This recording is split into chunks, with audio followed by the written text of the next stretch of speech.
Saludos a todos. En esta ocasión vamos a aprender a colocar un metrónomo mientras suena una partitura en Finale. Lo primero que vamos a hacer es ir al menú Playback Settings.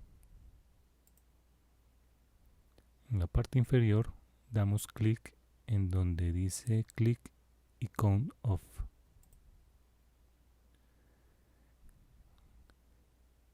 Luego colocamos en Count Off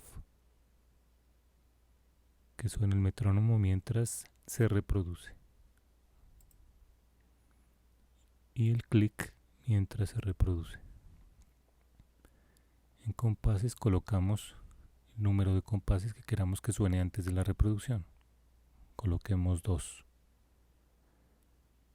y OK. OK.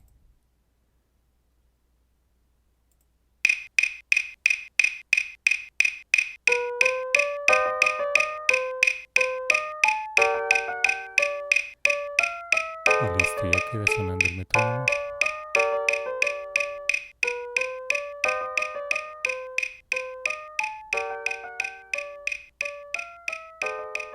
Eso es todo. Muchas gracias.